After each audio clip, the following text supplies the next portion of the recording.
A harmonia da criação depende da perfeita conformidade de todos os seres com a lei do Criador. Ao homem, Deus deu o poder de compreender o que ele requer, a justiça e beneficência de sua lei, e do homem se exige inabalável obediência. Essa harmonia da criação foi quebrada quando Eva, nossa primeira mãe, descreu das palavras de Deus e violou uma ordem divina.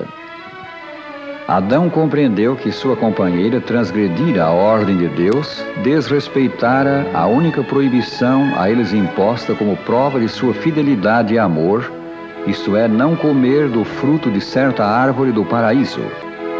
A Bíblia responde: o pecado é a transgressão da lei.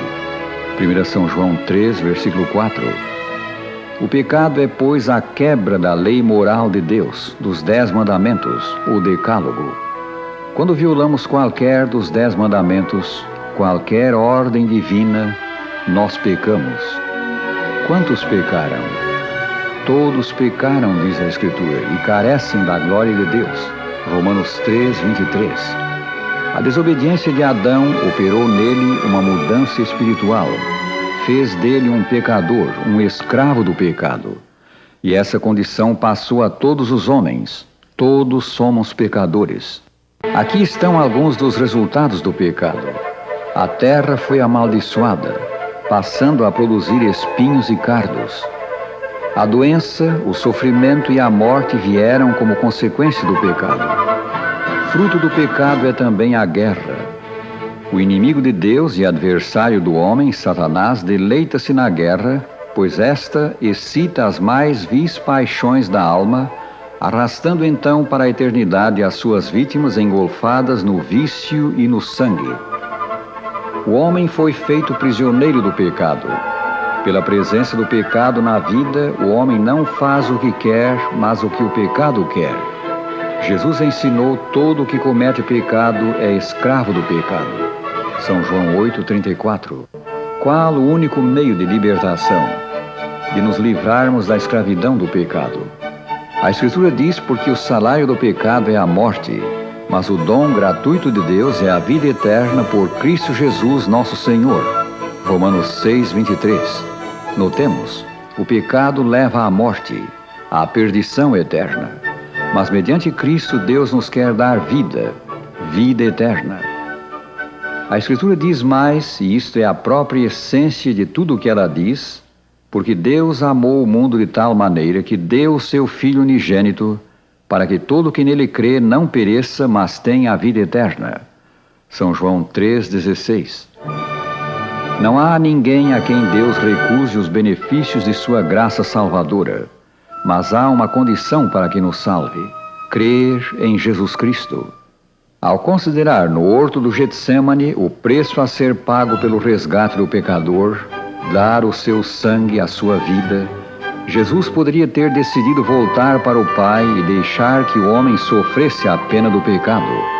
Mas o amor o moveu ao supremo sacrifício. Por amar-nos, Jesus consentiu em sofrer as afrontas de homens que eram instrumentos de Satanás. Ele foi esbofeteado e açoitado.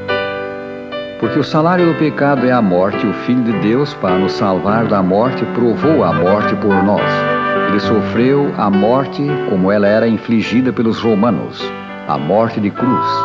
As suas mãos e pés foram pregados numa cruz. Deus Pai ofereceu o seu imaculado Filho como sacrifício para que, por sua morte, ele se tornasse o meio de os homens receberem o perdão dos pecados por intermédio da fé nele. Somos reconciliados com Deus pelo sangue de Jesus. Somos remidos pelo seu sangue. Somos justificados pelo seu sangue. E pelo seu sangue somos purificados. Todos nós estávamos na mente de Jesus quando ele se ofereceu como resgate do pecador. Considere isto, prezado ouvinte. O que ele fez foi por você também. O único meio de o pecador obter salvação é pela fé em Jesus Cristo. Pela fé nele somos postos outra vez numa relação correta com Deus. Recebemos um novo coração e somos capacitados para viver novamente em obediência à lei de Deus. O que devemos fazer agora? Devemos seguir a luz que temos, pôr em prática o conhecimento que Deus já nos deu da sua vontade. Se, porém, andarmos na luz como Ele está na luz, mantemos comunhão uns com os outros e o sangue de Jesus, seu Filho, nos purifica de todo o pecado. 1 São João 1, versículo 7.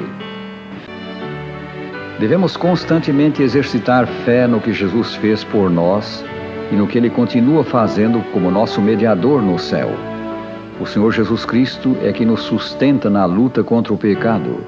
Ele é que nos dá a vitória.